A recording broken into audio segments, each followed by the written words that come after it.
কাঁচকলা দিয়ে ইলিশ মাছ দিয়ে একটা পাতলা পাতলা ঝোল করব আর একদম মশলাবিহীন বরিশালের ঐতিহ্যবাহী রান্না। তো প্রিয় ভিউয়ার্স দেখতে থাকুন। অঞ্চলের বরিশালের ঐতিহ্যবাহী রান্না করব এই যে কাঁচকলা দিয়ে ইলিশ মাছের একটা পাতলা ঝোল করব। এখানে মাঝারি সাইজের একটা ইলিশ আছে 800 গ্রামের। আগেও একটা ইলিশ খেয়েছি, যে মাথা রয়েছে, মাথাটাও দেব।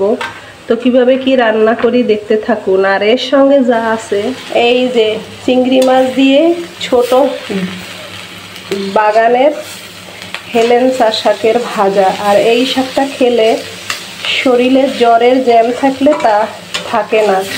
হেলেঞ্চা কেউ বলে মালঞ্চ, যে যাই বলি, পানির ভিতরে এটা হয়। আর আরও আছে এর সঙ্গে পেঁয়াজ দিয়ে ঢেঁড়স ভাজা।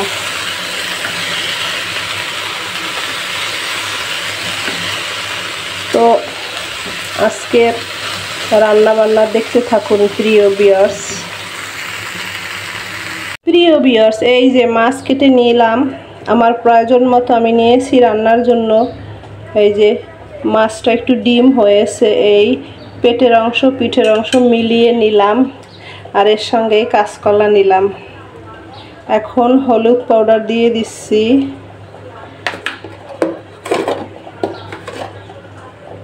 লবণ মাখিয়ে নেব সবগুলো। কাঁচকলা দিয়ে ইলিশ মাছ কিন্তু স্বাস্থ্যসম্মত। ইলিশ মাছে চর্বি নেই, কোনো রকম স্বাস্থ্য ঝুঁকি নেই এটায়। আর কাঁচকলা তো একদম পানসে তরকারি, রোগীদের খাবার, ভালো মানুষও খেতে পারবে, মিলিয়ে মিশিয়ে সবাই খেতে পারবে। তো আমার সবগুলো তো মাখা হয়ে গেছে। এবার আমি যা করব, তো রান্নায় চলে আসলাম প্রিয় ভিউয়ার্স। প্যান চুলায় বসিয়েছি মাঝারি চুলার জালে। এবারে তেল দিয়ে দেব পরিমাণ মতো।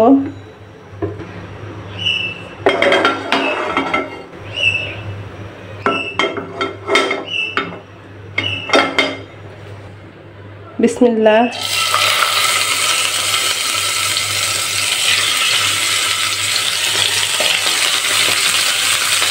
মাছ আর কাঁচকলাটা হালকা করে ভেজে নেব।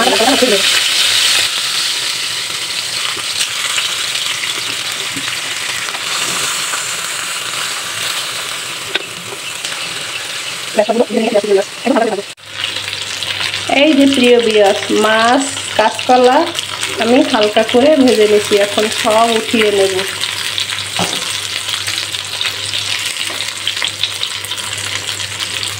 এরকম হালকা হালকা করে ভেজে রান্না করলে সেই সবজি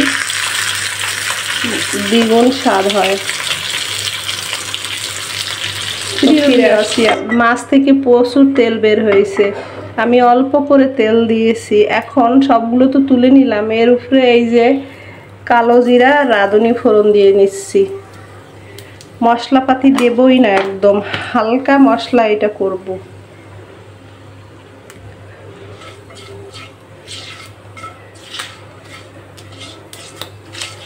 তেলের উপরে একটু কালো জিরা রাঁধুনি পোড়া পোড়া হয়ে গেছে। এবারে দিয়ে দেব পরিমাণ মতো পানি। ব্যাস, এখন নেড়ে চেড়ে নেব। আর একটু সামান্য হলুদ পাউডার দিয়ে দিলাম, কারণ হলুদ দিয়ে মেখেছি। সামান্য মরিচ পাউডার। এখন জাল পেয়ে ফোটা অবধি অপেক্ষা করছি প্রিয় ভিউয়ার্স।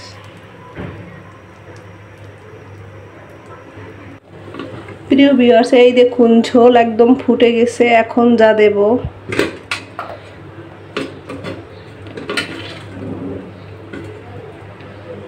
কাঁচামরিচ আগে দিয়ে দিলাম। কাঁচামরিচটা সুগ্রান বের হবে ভালো।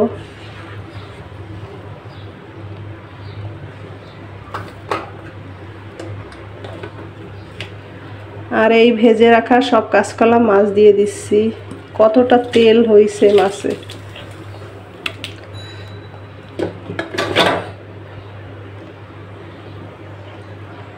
একদম মাঝারি আছে, 5 থেকে 7 মিনিট জাল দিয়ে নেব।